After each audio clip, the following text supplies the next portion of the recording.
Hello everybody, Happy New Year and welcome back to this build of Revell's 1/44 scale Flower Class Corvette. I'm sorry that I missed last week. It was New Year's Eve on Friday, so the regular Friday slot was missed. I was busy with the mosquito as well. But we're back on it this week, and this time in this episode I'm going to be building all the anti-submarine weapons, so the depth charges, the racks on the stern, and also the hedgehog launcher just here on the starboard side ahead of the bridge. Most of this work is going to be from the Pontos set. There's very little from the Revell kit to use. So we'll get the parts out, we'll have a look at the Pontos instructions, and we'll make a start on the build. Okay, these are the instructions for the Pontos parts to build the hedgehog launcher. So this was an anti-submarine mortar basically, which fired the mortar rounds over the bow of the ship, and you can see the Revell parts here, which are the only ones we use, and they're for the actual rounds themselves. Everything else is built from the Pontos etched brass set. So the first thing I'll do is get the Revell parts off the sprue and start to cut out some of this brass and see how this all goes together. We have 4 rows of hedgehog rounds, which are these. Now one of mine is broken, one of the stems is broken from it on this one, and I'm hoping that's not going to make any difference. I'll be able to hide it at the back, I think, so it's not the end of the world.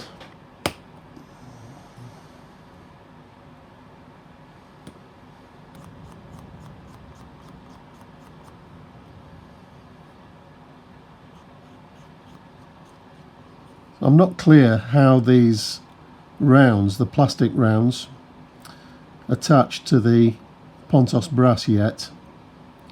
It might become clearer if I build the base. So we'll just push those to one side and take a look at the base parts themselves.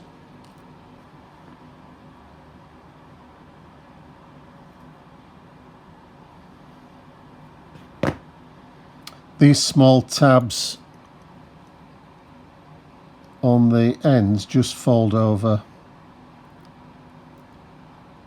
back like that.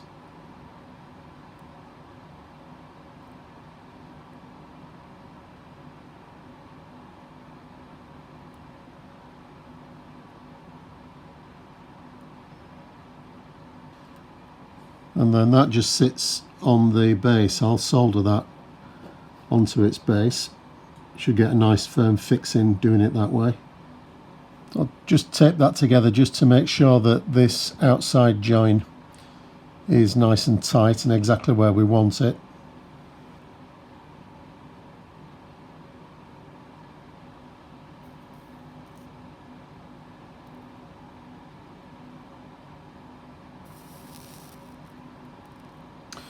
It's nice and strong, so it's a good foundation for the rest of the construction.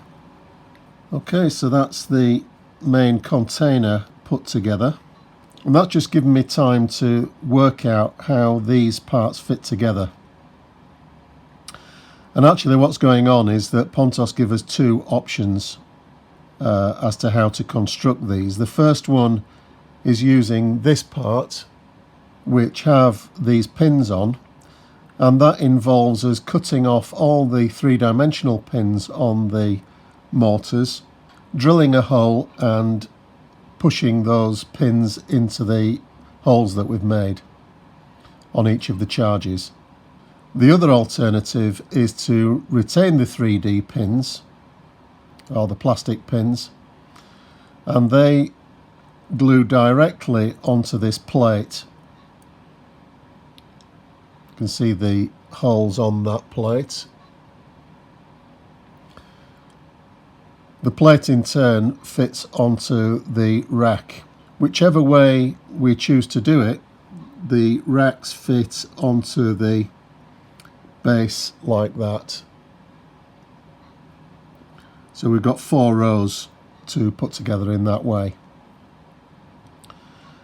I'm going to use these parts, and that'll enable me to retain the three-dimensional pins, which I think look better than the flat etch parts here. And it'll also save the bother of having to drill out 24 holes in the mortar charges. So that's the way that I'm going to do it. So you can see one of these racks fitted into the base. It's important to get the two parts assembled in the correct way, because the strip here with the location points for the mortar charges is asymmetrical, so there's a gap here at the front before the first charge point, and that needs to go forward. So we just need to take a bit of care assembling those parts to make sure that they're assembled properly. We'll do the other three now. The way I found easiest to put these plates together, or these racks, is to hold the vertical part in some tweezers, and then the plate which sits on top has some very small slots in the end. It might just be possible to see those at either end of the plate. So we'll hold that horizontal piece down, and making sure that we've got this the right way,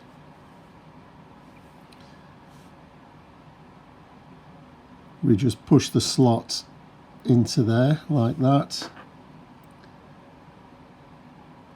and on the other end, and that kind of traps this plate in position.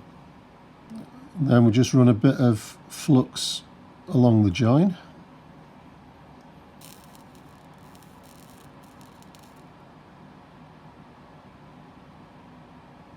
So that's nice and strong, ready for the mortars. Each of these racks now can be glued into the base.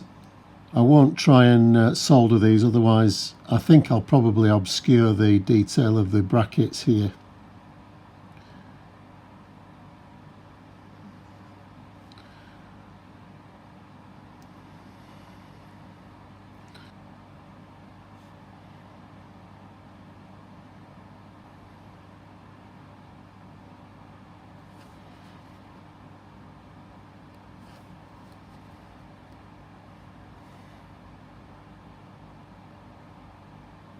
The other advantage of using this option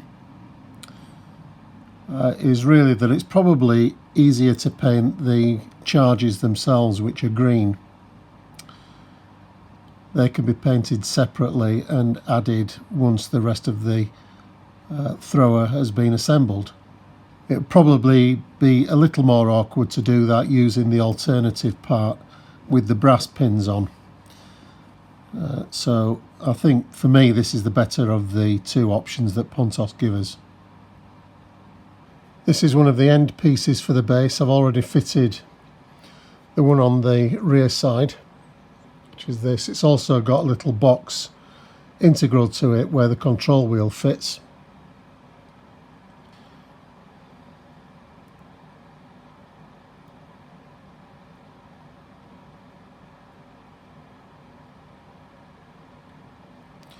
That just pops in the end like that, slightly recessed. This is a kind of lid, I suppose, that goes on top. These side pieces are braces which come down onto the side of the lower case.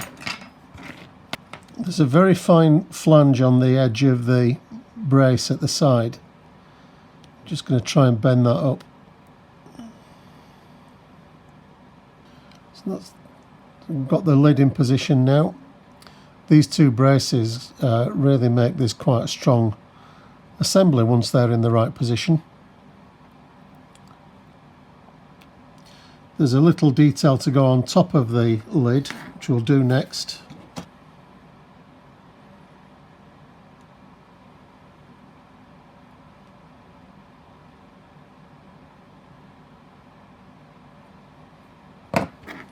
So we have this plate with the 6 legs on it, See just there, bent down.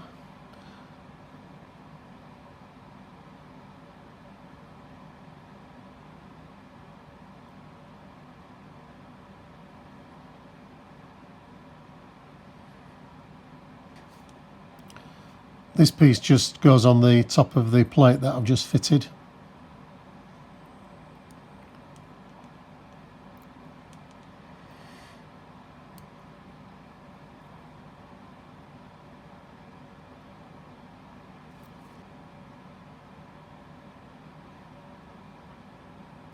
This small box is another piece that goes on the back, one of the control wheels or something like that.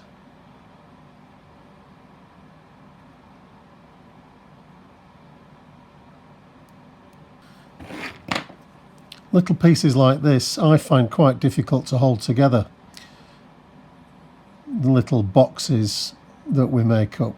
So I always prefer to solder them if I can, although they're so very small, but even so it just holds them together a little bit better.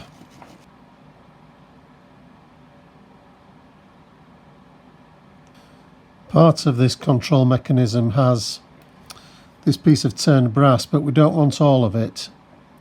This is one of Pontos's 2 pieces in 1 turnings, and we need this piece. So this, which is for the windlass, needs to be put back safely with the rest of the brass parts for later on when we come to do the windlass.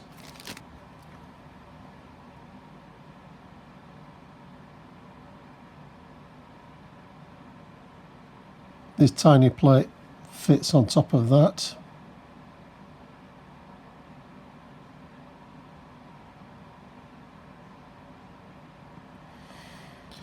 So with a little bit of adjustment, this box at the back goes on all right.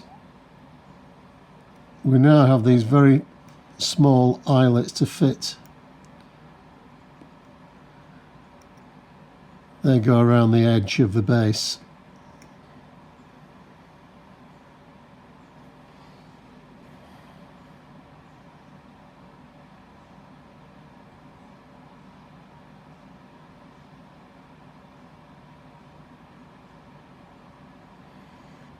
It might have been wise to fit those before I put the lid on. The access to those is a little bit restricted.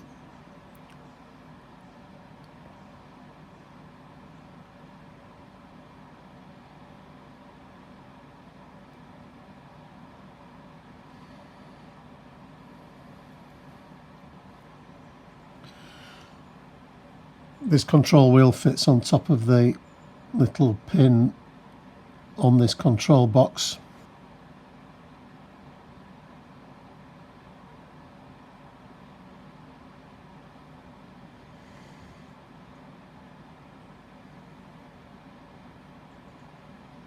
These little braces here at the bottom are, well, they're microscopic really. I only just managed to get those on. As you can see in the process, I've knocked the control wheel off. So I'll paint the launcher in the white of the ship, and I'll paint the rounds in dark green separately, and then once they're all dry I can just assemble them together. One thing I've done with the Revell parts is just to sand off at an angle the bottom of each of these pins. So you can see this one I haven't done yet, and it's square at the bottom. So I've just made that angle, just sanding straight the way across, just to give a better contact point for the rounds when we come to fit them into the launcher. So they'll go in something like that. This one where I've got the pin missing on the after one, I'll fit that onto one of the inside locations, and you're not going to be able to see the fact that that's missing at the back. One hedgehog launcher with the separate rounds. Onto the part of the Pontos set that I've been dreading really, and that's the depth charge racks.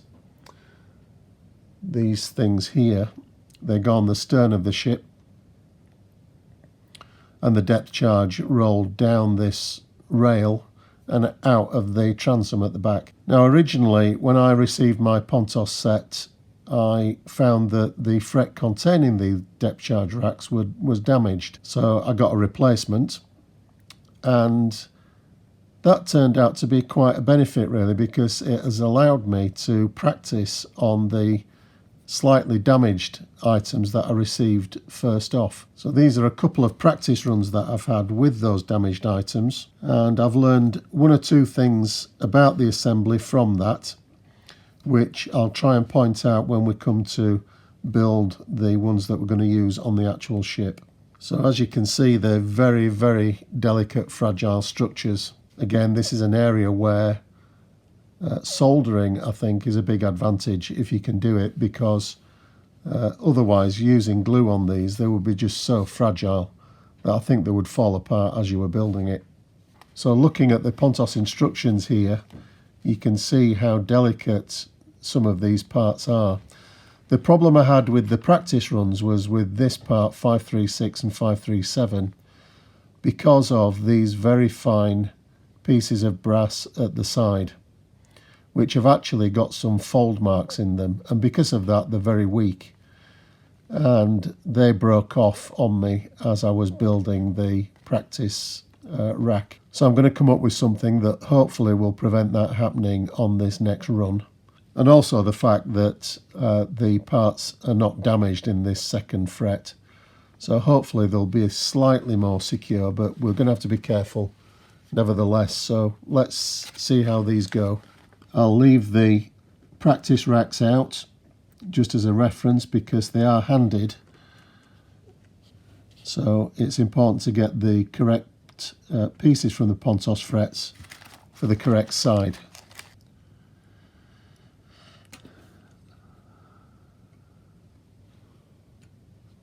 If I mess these up, then I'm going to be buying some replacement 3D racks from Micromaster in New Zealand. I don't want to do that if I can get a decent result with these.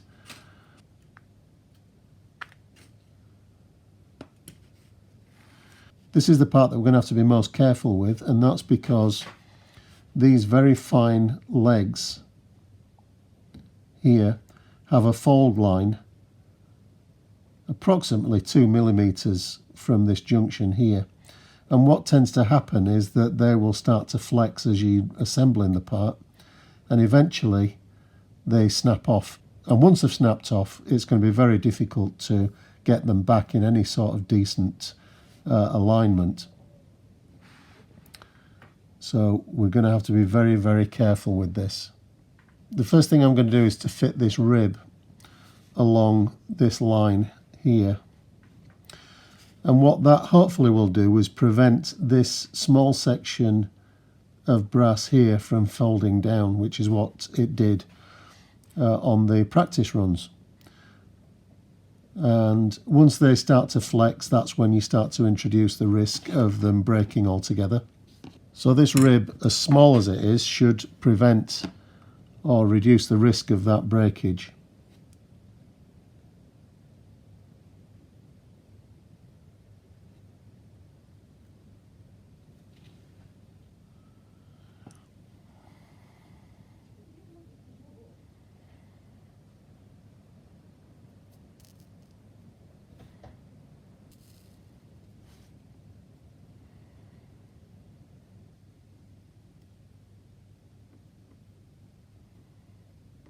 So fitting this very thin piece of brass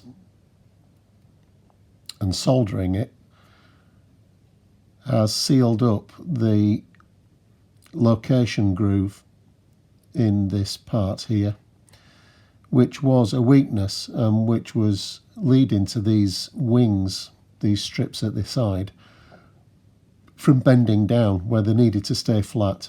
So all the way along this assembly, what I'm looking to do is introduce a little bit more strength at each stage. And as we do that, hopefully the assembly will be less prone to bending and warping.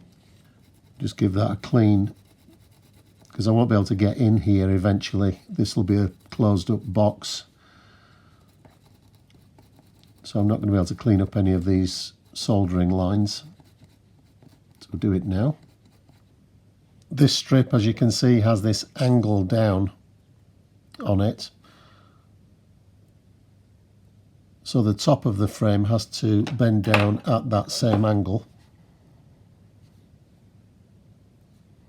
You can just feel the faintest of clicks when the part is in the right place. The brass just drops into a very fine groove. And that's just enough to tell us that we've got the part correctly located.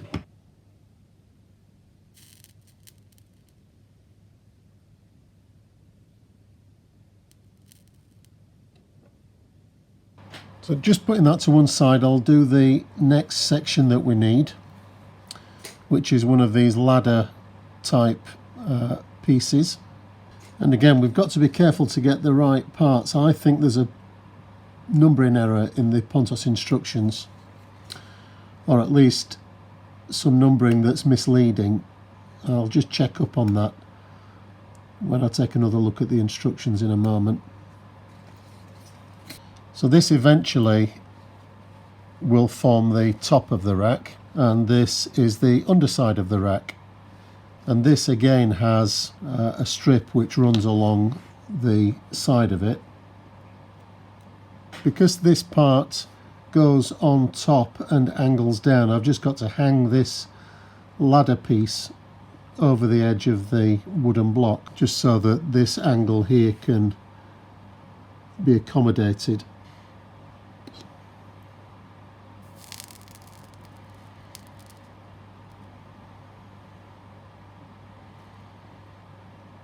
Now I just have to swap the part over so that this end is lying flat. Do it on the other side.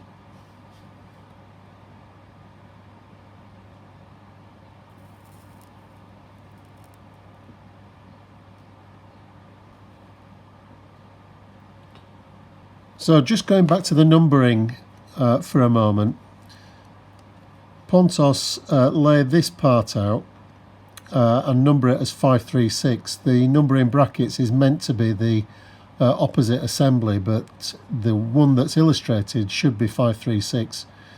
In fact, it's not. This part, as it's laid out and showing this part fitting on top of it, is actually 537. So you've got to be very careful when laying these parts out to make sure that you're going to get the right part to fit together. Otherwise you'll end up soldering something in the wrong place, and once you've done that, the rest of the assembly starts to get very, very complicated. So just beware. The next step is to fold the sides of this structure.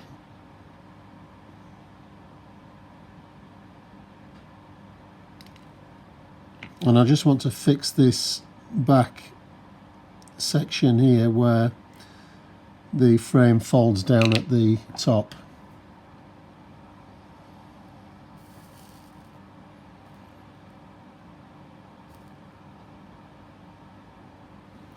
Next I'm going to attach the ladder type rail to the side piece.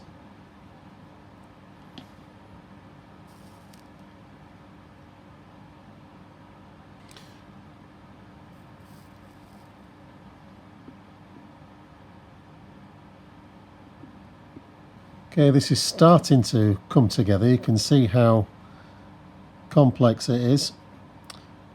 And these are the concern really, the pieces that form the sides. Because the fold mark here, the fold line, makes them very, very weak. So the sooner we can get that stabilised, the better.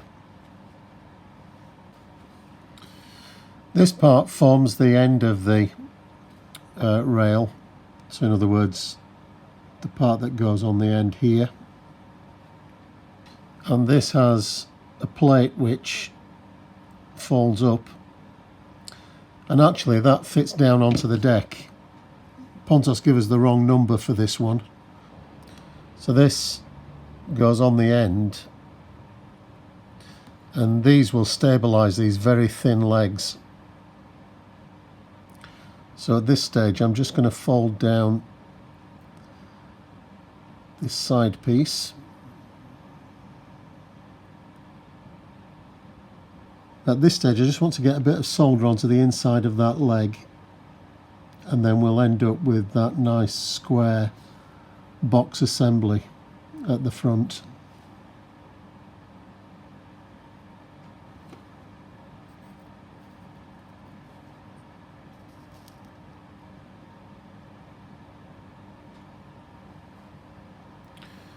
So this is a really critical thing to get right. The angle up here needs to be at 90 degrees.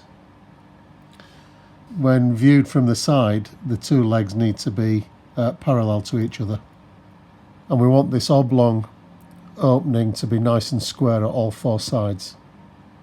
So that's quite tricky. Not all of these constitute legs, you can see. There's only the four longer pieces here that actually fold down to form legs. And they're the ones that we're interested in for the moment. So just do them one at a time. Just checking that it's parallel to the one on the other side.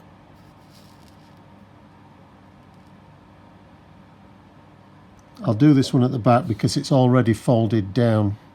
I accidentally folded it down, so I don't want it to snap off.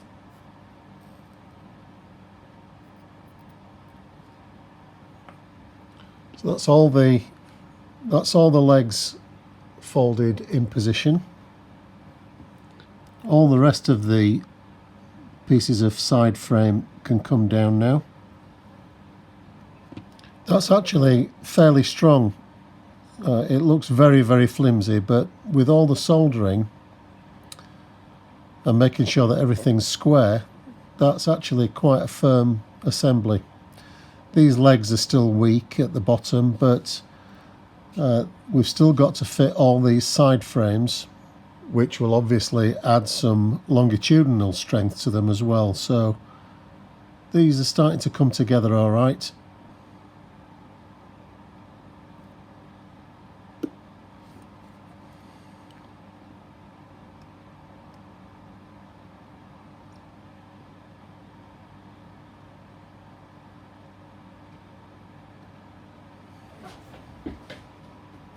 So that's gone together fairly well. Pretty happy with how that's gone together, and it's reasonably strong. The last thing that I've got to do with this is to fit the frames which go across the leg positions. So that's these pieces here, and the intermediate pieces of frame, which is this one, and this one, just have this U-shaped frame going over the top,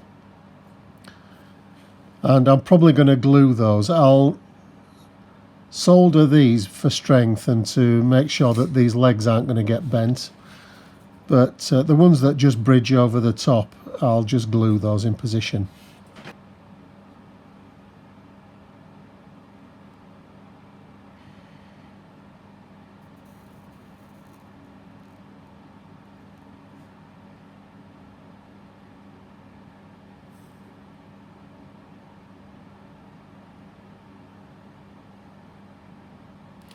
These intermediate frames here, I'm just tacking them at the bottom and at the top.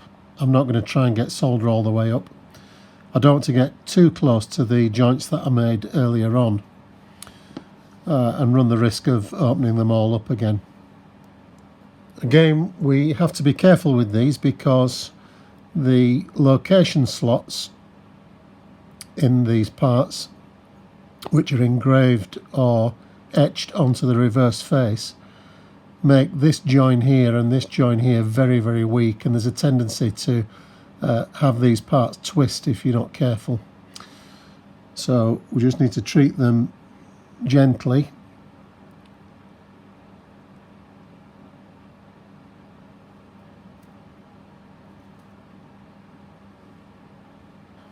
So just work along one by one, make sure you get the right parts. It's pretty obvious which one goes where. They obviously decrease in size as they go forward.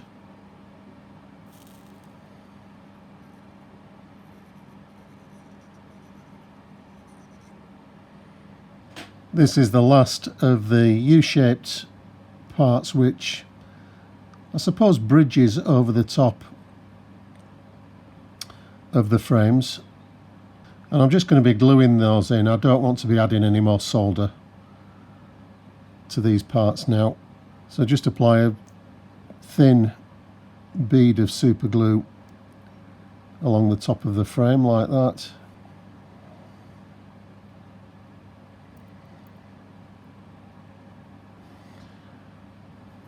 And just reinforce it a little bit. I've got some super thin super glue here, and that'll just lock the part in place.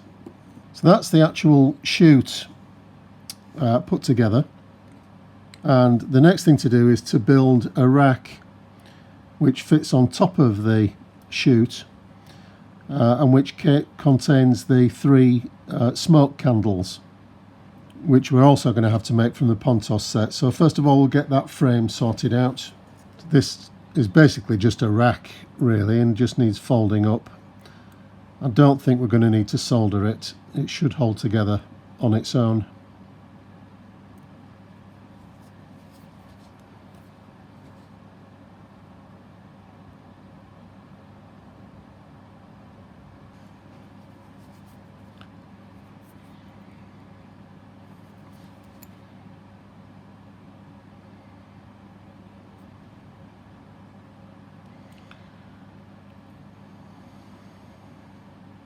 That's just really a basket.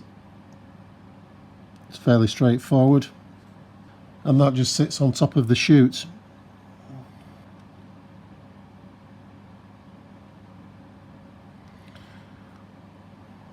So I'll just let that set, and we'll make the 3 smoke candles next. These are the parts for the smoke candles. So a turned brass piece, a cap, and the outside of the candle itself with these little holes at the bottom.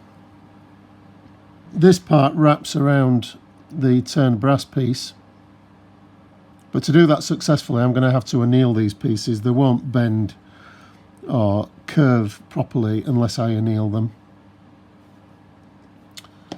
So I'll do that first and then see if we can shape them into the same diameter as the turned brass pieces.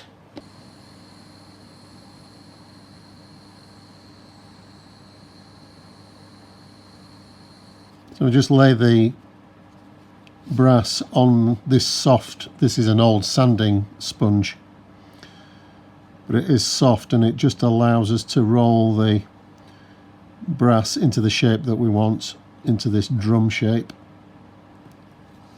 It doesn't matter that the diameter of this file handle is slightly less than the turned brass that we're trying to fit this part onto. If anything, we want it to be smaller, and that's just so that we get a nice tight fit around the turned brass part.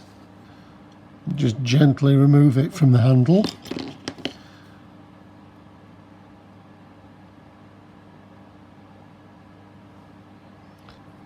Once the etch brass is fitted onto the turned brass, I'm just going to solder the join up, and then we'll just be able to get it perfectly smooth and closed up.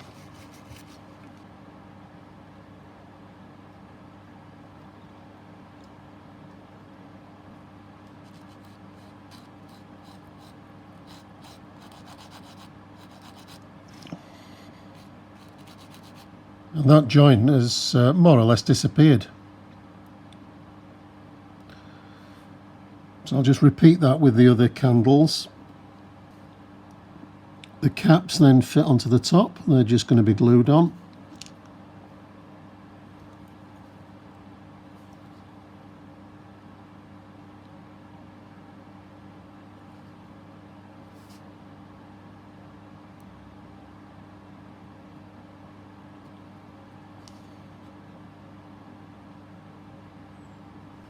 Then right on the top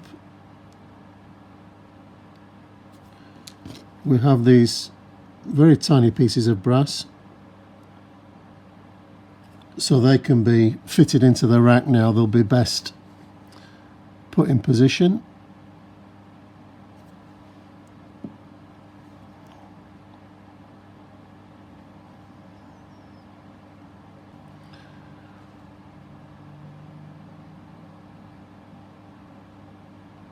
Even though the joins on these smoke candles are good, I'm still going to put them on the inside face so they're absolutely invisible at that point.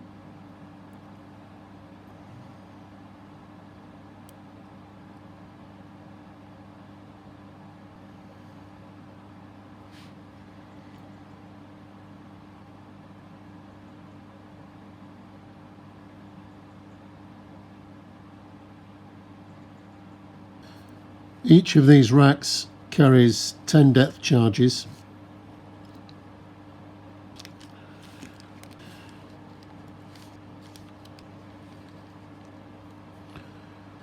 Each of these charges has a disc on either end,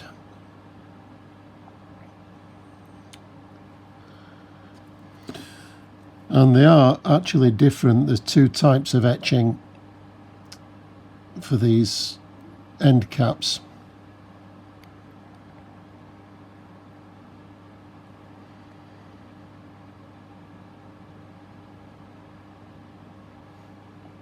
These are quite a tight fit down in these racks.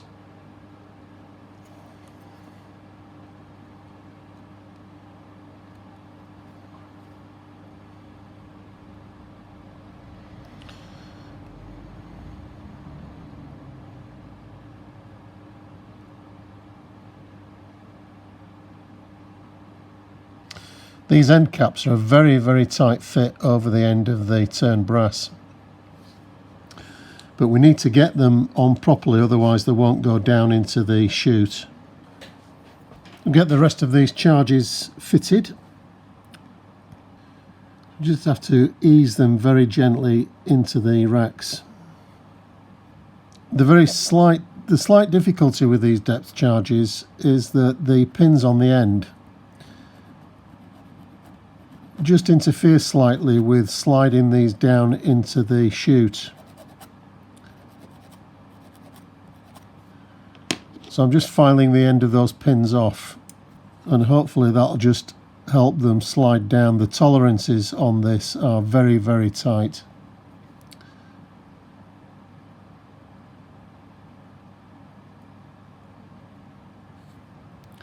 And the problem is, if there's any traces of solder or anything like that down on the chute,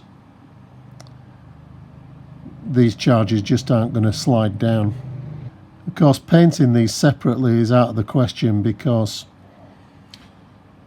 they'd just scratch the paint off as we push them down. There'd be no chance of getting these down into the chute without wrecking the paintwork on them.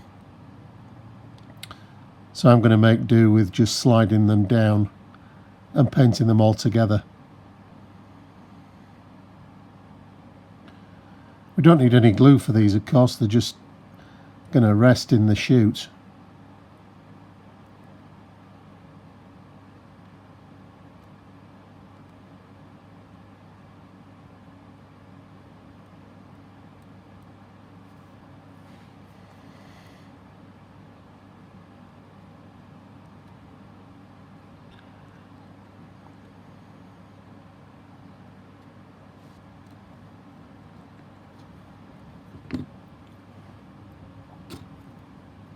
So that's all done, thank goodness. Very, very awkward to build. So there's no doubt that they're quite a complex structure to put together from etched brass. And I can't really see how you would do that without solder.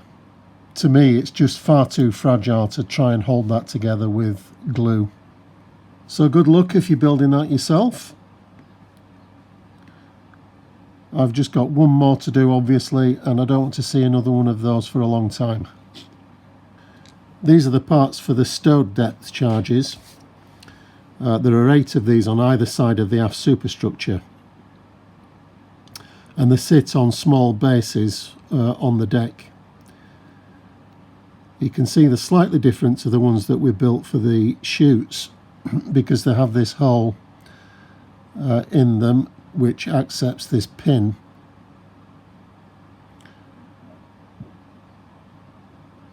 So we need to try and get those located. Knowing Pontos, there will be a tight fit. With these, the important thing is to get a good grip of the pin, because otherwise they'll just fly all over the place. So they do go in, but they are very tight.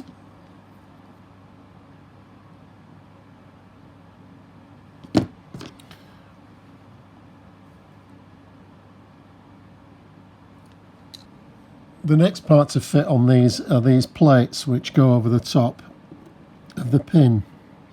So these need to be annealed just so that they hold the shape properly. And again, I want to roll these up nice and tight.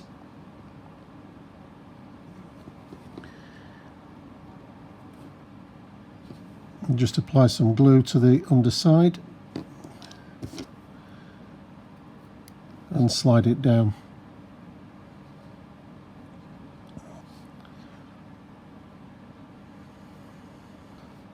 So that's all the charges themselves made up, or at least for one side of the ship. We now need to make the little bases or stands that these sit upon. These mounting plates, they're not the easiest thing to work out actually, because the Pontos instructions are not terribly clear. But basically the assembly finishes up like this, and we end up with this cup shape on the inside, and the charge rests on that, like that. So we want to end up with that semicircular cutout in the end plate there. But arriving at that, especially if you're relying on the Pontos instructions, isn't very easy. So the first thing to do is to fold a 90-degree bend on the end plate with the bolt detail on it, so down here. Pontos confuses by telling us to bend that through 180 degrees, but we don't, it's 90. This next bend is 180 degrees.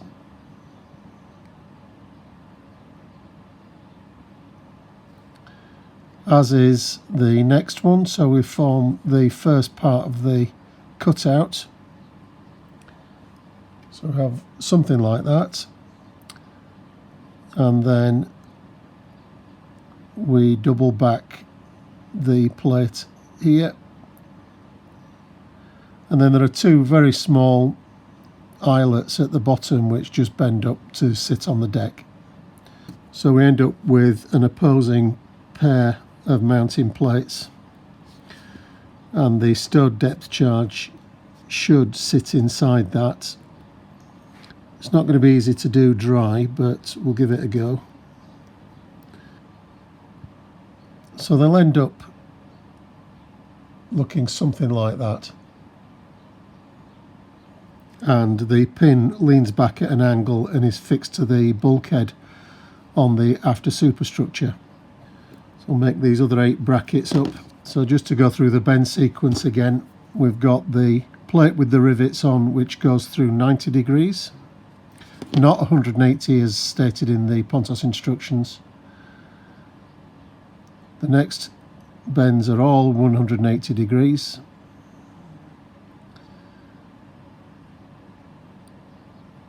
And then finally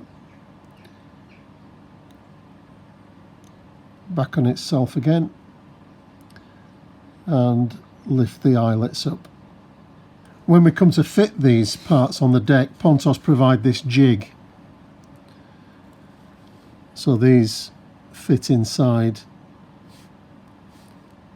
like so. And that jig is exactly set so that when we put the charge in, it sits nicely in the base plates. So about half an hour later, I've managed to fold 16 of these brackets for the deck. So these are all ready to paint up now, but I won't be able to do anything else to them until we come to fit them onto the ship, because there's a bracket which fits around the stem here and attaches to the bulkhead on the aft superstructure. So I want to do all those at the same time so I can measure up and make sure that they're going to fit properly. The other devices that we've got in this area are the depth charge throwers. There are two either side. So again, to complete one side, I'm going to build two of those now. So we'll get those parts off and see how they go together. These are the Revell depth charge throwers. A single piece of plastic. And these are the Pontos throwers. So they're quite a bit more detailed, but obviously a lot more awkward to build and put together. There are 4 of these altogether. I'll build another one on camera just so you can see how they go together. I actually tried soldering the base of one of these to start with, but I made a complete mess of it. So I've found that gluing this is just as good. You can see that we just need the one piece of Revell plastic, so the central stem, if you like, the actual barrel of the launcher. But we'll cut that off later. We'll make this base up first. This is actually the lid, which I'll try and get on first. There is a groove on that part which helps us just locate it in the correct position. We want to get that vertical, otherwise it won't fit properly onto the base. So just take a bit of care to get that right.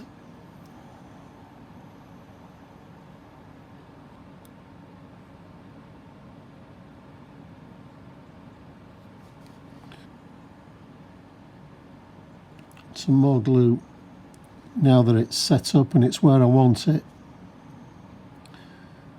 You won't be able to see inside here, so it doesn't really matter too much.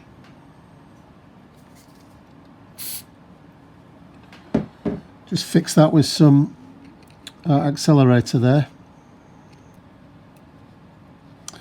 And this is the base. So we've now got to drop this onto its base. I'll do that without glue, because it's very easy to get these misaligned. Ask me how I know. So we'll just do that dry to start with, and then just go in from the back with some super thin glue again. So that's okay, nice square box. So that's the base. We then have this plate which goes on top.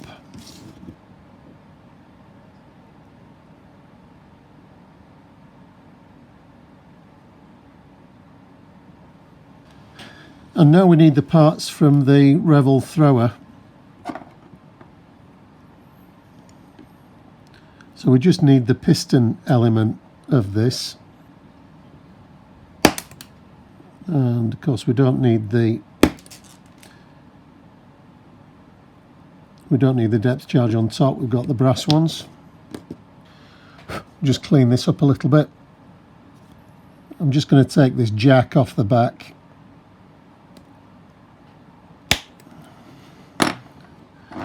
We don't need that either. That's going to be replaced with a piece of brass. So that's the Revell part ready. Want to get a really good fixing for this because obviously it's carrying the weight of the brass depth charge on top of it.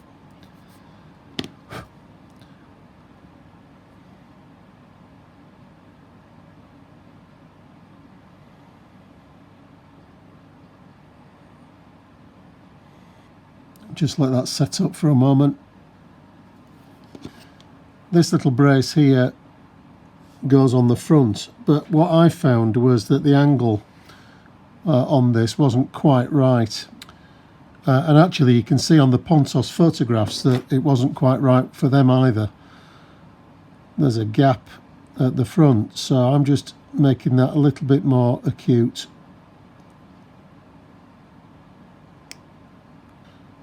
So this goes in that space.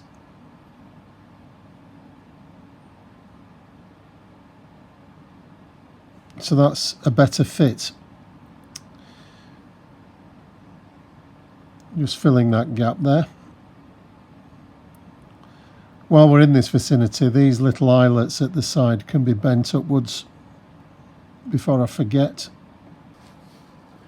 Now we need to fix the depth charge onto the thrower. These are really quite awkward because there's some weight in the brass depth charge.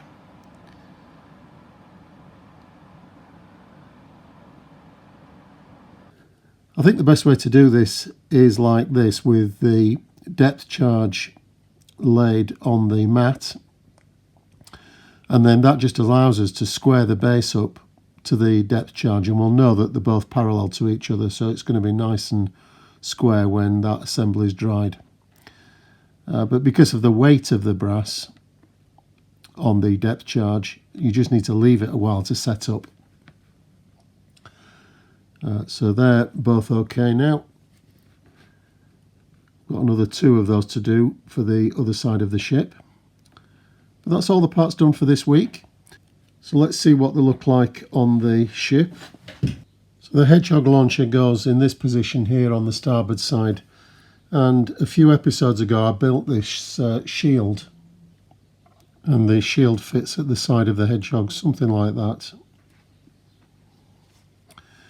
The depth charge chute fits at the stern like that, and the charges came out through the transom doors at the back here. The depth charge throwers fit on the aft side of the ship like that, and then the depth charge stowage goes all the way along the aft side of the ship up against this back bulkhead.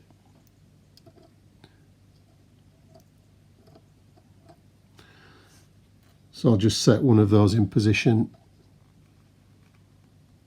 So this is the approximate position of these parts that we built this week. Obviously we've got the whole of the port side to do as well, but I'll do those over the weekend, ready for next week's video where we'll fit all these parts in their permanent positions. Okay, so that's it. A bit more progress made this week. It doesn't look an awful lot, to be honest, but the work involved, particularly in building these depth charge chutes for the stern of the ship, it takes an awful lot of work. That particular chute probably took somewhere between 3 to 4 hours to build, and obviously I've got all of what I've done this week to repeat over the weekend to make sure that I've got the full complement of depth charge equipment ready to fit to the ship. So over the weekend I'll get those other parts built up, get them all primed and painted, and then we'll come to fit them right at the beginning of the next episode in part 18. In that next part I'll also get all the rest of the detail parts built up, so things like the reels that need making. So fitting those detail parts should bring the ship on a little further. So that'll be coming up as usual on Friday night. In the meantime, everybody, look after yourselves, stay safe, enjoy your modelling, and I'll see you next time. Bye for now.